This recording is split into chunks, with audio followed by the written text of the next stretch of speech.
अस्सलाम वालेकुम बच्चे, कैसे हैं सब लोग? होप सो सब ठीक होंगे। आज हम नाइन्थ क्लास की chemistry according to new syllabus chapter 5 Urdu medium वालों के लिए देखेंगे, तवानाई और इसमें तब्दीलियाँ। अच्छा, इसका चैप्टर का जो नेम है वो है एनर्जेटिक्स। ये वर्ड ना एनर्जी से निकला हुआ है, मतलब तवानाई से। एनर्जी इंग्लिश का वर्ड है, उर्दू में इसको तवानाई बोलते हैं। कहते हैं हम इस चैप्टर में देखेंगे कि अगर कोई केमिकल रिएक्शन हो रहा है तो इसमें कौन सी एनर्जी है और किस तरह से एनर्जी में तब्दीलियां आ रही हैं, एक एनर्जी दूसरी फॉर्म में, दूसरी शक्ल में बदल रही है। मतलब कहाँ पे एनर्जी किस तरह से चेंज हो रही है। तो अगर इसको, मतलब इस पूरे चैप्टर में हम लोग एनर्जी को देखेंगे, तो अगर इसको उर्दू में देखें तो वो ये बात कर रहा है कि हम देखेंगे तवानाई एनर्जी क्या है और ये किस तरह से कोई रिएक्शन अगर हो रहा है तो उसमें किस तरह से तब्दील हो रही है।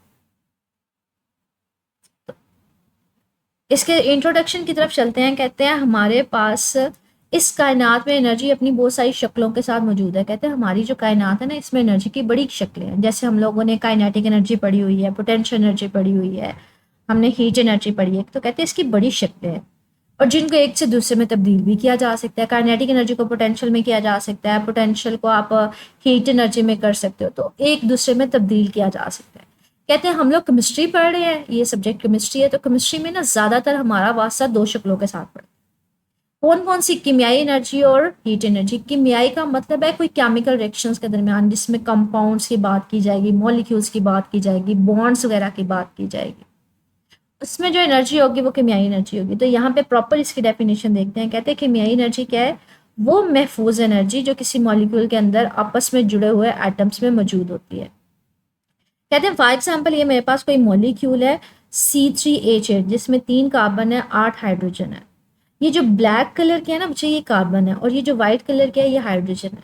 अब ये देखिए हाइड्रोजन बॉन्ड बना रहा है कार्बन के साथ, ये हाइड्रोजन भी कार्बन के साथ बॉन्ड बना रहा है। हमने इस केमिस्ट्री में हमने लोगों ने ना बॉन्ड्स के डिफरेंट टाइप्स पढ़ी थी, जिसमें आयनिक बॉन्ड पढ़ा था, कोवलेंट बॉन्ड पढ़ा था, मेटालिक बॉन्ड पढ़ा था। तो यहाँ पे ये कार्बन इन हाइड्रोजन्स के साथ या इस कार्बन के साथ ना बॉन्ड्स डिफरेंट बना रहा है। तो ऐसा मॉलिक्यूल जिसमें एटम्स आपस में बॉन्ड्स बना के जुड़े जुड़े होते हैं, इसमें जो एनर्जी महफूज होती है, स्टोर हुई होती है, उसको कीमियाई एनर्जी बोलते हैं। ठीक है, तो जो किसी मॉलिक्यूल के अंदर आपस में जुड़े हुए एटम्स में महफूज होती है उसको कीमियाई एनर्जी बोलते हैं। दूसरी हमारे पास हीट एनर्जी है। कहते हैं ये ऐसी एनर्जी होती है अगर तो बॉन्ड ने बन रहे हो तो वहां पे एनर्जी निकल रही होती है, और अगर टूट रहे हो तो आपको एनर्जी देनी पड़ती है। फॉर एग्जाम्पल, ये मेरे पास एक मॉलिक्यूल है जिसमें इन एटम्स के दरमियान बॉन्ड बना हुआ है। अगर मुझे इसको तोड़ना है ना तो मुझे इसको एनर्जी देनी पड़ेगी, जज़ब होगी इसमें। तो वो हमारे पास होता है कि एनर्जी, अगर मैंने इसको नए सिरे से बॉन्ड बनाने होंगे तो वहाँ पे एनर्जी रिलीज होती है। तो वो जो एनर्जी दे रहे होते हैं हम इसको तोड़ने के लिए, या अगर कोई नई चीज़ बन रही है तो उसको जो एनर्जी वहाँ पे रिलीज हो रही होती है वो हीट एनर्जी की फॉर्म में हमारे पास हमें नज़र आ रही होती है। ठीक है, कहते हैं एनर्जेटिक्स, मतलब इस चैप्टर में हम कीमियाई रिएक्शन के दौरान एनर्जी में वकूफ़ पजीर होने वाली तब्दीलियों का मुताला करेंगे। तो ये इसकी डेफिनेशन हो जाएगी। एनर्जेटिक्स में हम क्या करेंगे, कोई भी केमिकल रिएक्शन है उसमें एनर्जी में तब्दीली किस तरह से आ रही है उसकी हम स्टडी करेंगे। ठीक है, ये जो चैप्टर एनर्जेटिक्स का मतलब है केमिकल रिएक्शन के दौरान एनर्जी में जो भी तब्दीलियाँ आ रही है, जो भी चेंज हो रहा है, तो उसको स्टडी है। कहते हैं एनर्जी में ये तब्दीलियां केमिकल रिएक्शन के दौरान बॉन्ड्स के बनने और टूटने की वजह से होते हैं। कहते हैं ये जो एनर्जी चेंज हो रही होती है, या तो जब बॉन्ड बनते हैं तब एनर्जी तब्दील होती है, या फिर जब बॉन्ड टूटते हैं ना तब ये तब्दीली होती है रिएक्शंस में। कहते हैं ज्यादातर रिएक्शंस के दौरान कमजोर बॉन्ड टूटते हैं जबकि मजबूत बॉन्ड बनते हैं। कहते हैं फॉर एग्जाम्पल, मेरे पास कोई केमिकल रिएक्शन हो रहा है ना, जैसे ये वाला एग्जाम्पल, मेरे पास ये जो दो रिएक्टेंट्स हैं, ठीक है, CH4 और ऑक्सीजन O2, ये दोनों मिलके मेरे पास प्रोडक्ट्स दे रहे हैं, कोई नई चीज़ दे रहे हैं। अब देखिए बच्चे, CH4 यहाँ पे मीथेन है, एक कार्बन 4 हाइड्रोजन के साथ अटैच, ये ब्लैक वाला कार्बन है, और इसी तरह यहाँ पे दो दो ऑक्सीजन जो है आपस में बॉन्ड किए हुए हैं। कहते हैं यहाँ पे बॉन्ड टूटेंगे, मतलब कार्बन हाइड्रोजन का बॉन्ड टूटेगा, कार्बन ऑक्सीजन के साथ बना लेगा, और ये हाइड्रोजन भी ऑक्सीजन के साथ पानी बना लेगा। जब वो बॉन्ड टूटते हैं उनको तोड़ने के लिए एनर्जी देनी पड़ती है, और टूटते कब है? जब वो कमज़ोर होते हैं, या फिर आप इसको बाहर से एनर्जी देते हो।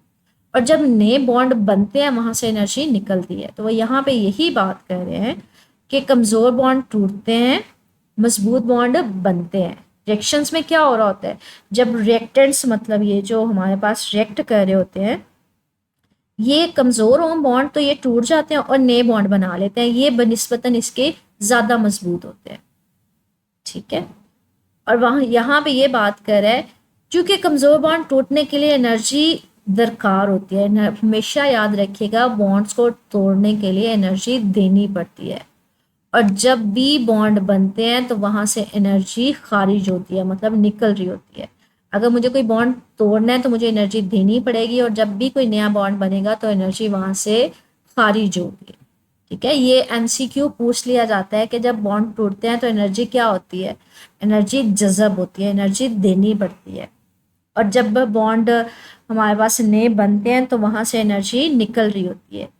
इसलिए इस किस्म के रिएक्शंस के वकूफ़ पज़ीर होने से एनर्जी खारिज होती है। मैंने यही बताया है कि जब बॉन्ड बनेंगे तो एनर्जी निकलेगी, और जब तोड़ने होंगे तो आपको एनर्जी देनी पड़ेगी। अगर किसी कीमियाई रिएक्शन के दौरान वकूफ़ पज़ीर होने के नतीजे में एनर्जी खारिज हो तो उसको एक्सोथर्मिक बोलते हैं।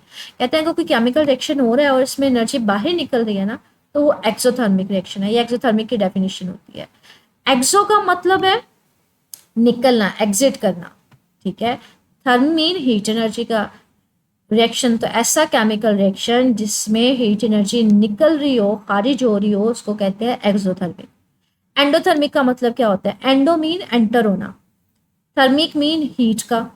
तो एंडोथर्मिक रिएक्शन ऐसा रिएक्शन जिसमें हीट एनर्जी जो है वो जज़ब हो रही होती है, सिस्टम में एंटर हो रही होती है, तो उसको बोलते हैं एंडोथर्मिक रिएक्शन। ठीक है, तो ये डेफिनेशन आ जाएगी यहाँ पे, शॉर्ट क्वेश्चन बन गया इस इंट्रोडक्शन में। एक्सोथर्मिक रिएक्शन कौन से होते हैं, एंडोथर्मिक रिएक्शन कौन से होते हैं। तो एक्सोथर्मिक ऐसे होते हैं जिसमें कीमियाई रिएक्शन के दौरान एनर्जी खारिज हो रही हो। एंडोथर्मिक कौन से होते हैं, जिसमें कीमियाई रिएक्शन के दौरान एनर्जी क्या हो रही हो, जज़ब हो रही हो। कहते हैं एनर्जेटिक्स के मुताला के दौरान हमारा वास्ता हीट एनर्जी के अलावा एक और तबई मकदार से पड़ता है। कहते हैं जब हम लोग केमिकल रिएक्शंस पढ़ रहे होते हैं ना, मतलब रिएक्शंस करवा रहे होते हैं केमिस्ट्री में, तो हम सिर्फ ये नहीं देख रहे होते कि हीट एनर्जी जज़ब हो रही है या खारिज हो रही है, बल्कि हम एक और टर्म भी पढ़ते हैं, और वो कौन सी मकदार होती है या कौन सी टर्म हम इस्तेमाल करते हैं, इंथाल्पी। अब इंथाल्पी है क्या, कहते हैं इंथाल्पी हीट कंटेंट भी कहते हैं इसको। मतलब बेसिकली किसी भी कंपाउंड में जो हीट एनर्जी की टोटल मकदार होती है, जो टोटल एनर्जी उसमें स्टोर हुई होती है किसी भी कंपाउंड में, उसको इंथाल्पी कहते हैं। इसको रिप्रेजेंट किससे किया जाता है, एच से किया जाता है। ठीक है, इंथाल्पी है क्या, ये डेफिनेशन है।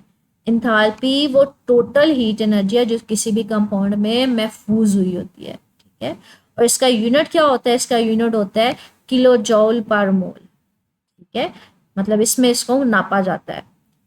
किलो जॉल, किलो तो प्रीफिक्स है, मतलब 10⁻3। जॉल हमारे पास एनर्जी है, पर मोल मतलब किसी मकदार में, कंपाउंड के मकदार में जितनी एनर्जी महफूज हुई हुई है। तो आपके पास इंथाल्पी है क्या, किसी भी कंपाउंड में जो हीट एनर्जी महफूज हुई होती है उसको इंथाल्पी कहते हैं। तो यहाँ से बच्चे इंथाल्पी की डेफिनेशन आ जाएगी। इसका यूनिट क्या है, किलो जॉल पर मोल। अब कहते हैं हम लोग इंथाल्पी की बात नहीं कर रहे, हम लोग इंथाल्पी चेंज किस तरह से होती है। कहते हैं जब भी किसी रिएक्शन में हीट एनर्जी जज़ब होती है तो ओवरऑल उस रिएक्शन की हीट एनर्जी क्या हो जाती है, बढ़ जाती है। तो हम कहते हैं उसकी इंथाल्पी भी बढ़ जाती है। और अगर किसी सिस्टम से हीट एनर्जी बाहर निकल रही होगी तो इसकी हीट एनर्जी कम हो जाएगी, मतलब उसकी इंथाल्पी भी कम हो जाएगी। बच्चे इंथाल्पी बेसिकली है क्या, टोटल एनर्जी है। अगर किसी केमिकल रिएक्शन में एनर्जी जज़ब होगी तो उसकी टोटल एनर्जी बढ़ जाएगी, इंथाल्पी बढ़ जाएगी। और अगर किसी केमिकल रिएक्शन में हीट एनर्जी खारिज होगी तो उसकी एनर्जी कम हो जाएगी, मतलब इंथाल्पी कम हो जाएगी। कहते हैं कीमियाई एनर्जेटिक्स दरअसल थर्मोडायनामिक्स जैसे वसी मौजू का एक छोटा सा हिस्सा। कहते हैं केमिस्ट्री की ना एक ब्रांच है, एक फील्ड है थर्मोडायनामिक्स। कहते हैं जो हमारे पास केमिकल एनर्जेटिक्स है ना, कीमियाई एनर्जेटिक्स, वो बेसिकली उसी का एक पार्ट है। एनर्जेटिक्स में हम कीमियाई तब्दीली के दौरान एनर्जी में होने वाली तब्दीलियों का मुताला करते हैं। एनर्जेटिक्स में मैंने अभी ये बात की है, हमने ऊपर डेफिनेशन ये मैंने आपको इंडिकेट करवाई है कि केमिकल रिएक्शंस में तब्दीली किस तरह से आ रही होती है एनर्जी में, उसको डील करते हैं। थर्मोडायनामिक्स क्या है, थर्म का मतलब होता है हीट, डायनामिक्स का मतलब है चेंज। तो थर्मोडायनामिक्स हम देखते हैं कि हीट एनर्जी में चेंज किस तरह से आ रहा है, और जो हमारे पास कंपाउंड बन रहे हैं उनके ऊपर ये जो चेंज आ रहा है एनर्जी का, इसके ऊपर अफेक्ट क्या है। तो ये इंट्रोडक्शन है, ये सिर्फ और सिर्फ एमसीक्यूज और शॉर्ट क्वेश्चन के लिहाज से है। इसमें आपने याद क्या करना है, कीमियाई एनर्जी क्या होती है, इसकी डेफिनेशन, कि वो एनर्जी जो अगर कोई मॉलिक्यूल है उसमें एटम्स में मौजूद होती है, जुड़े हुए जो उसमें एटम्स बॉन्डेड हुए होते हैं उसमें महफूज होती है।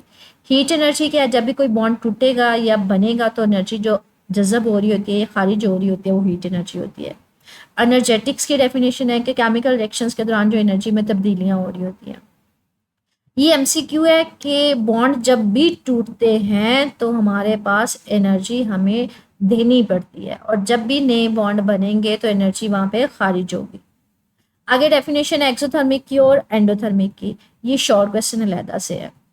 आगे इंथाल्पी की डेफिनेशन है, इंथाल्पी है क्या, किसी भी कंपाउंड में जो टोटल हीट एनर्जी होती है जो उसमें महफूज हुई होती है उसको इंथाल्पी कहते हैं। ये इंथाल्पी की डेफिनेशन शॉर्ट क्वेश्चन में आएगी।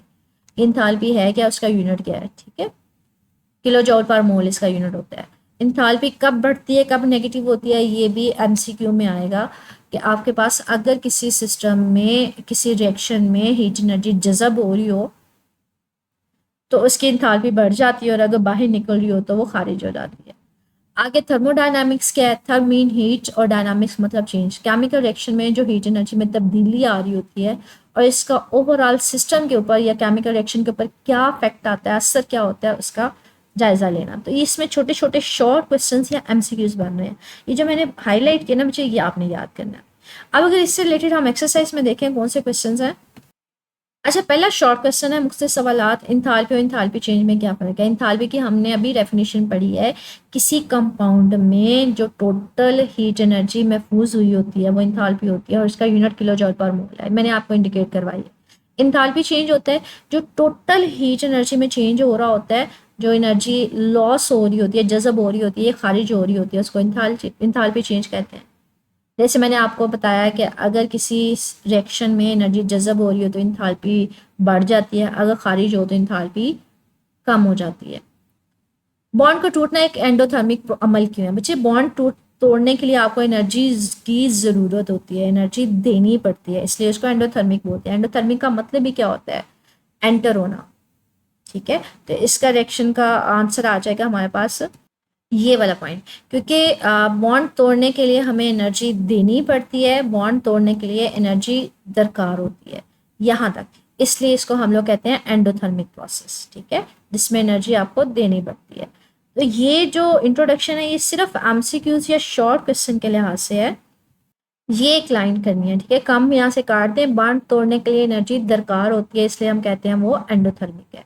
तो ये सारा जो है इंट्रोडक्शन ये सिर्फ एमसीक्यूज और शॉर्ट क्वेश्चंस के लिहाज से है। स्टिल कुछ पूछना हो बच्चे कमेंट सेक्शन में पूछ लीजिएगा। ओके, अल्लाह हाफिज़।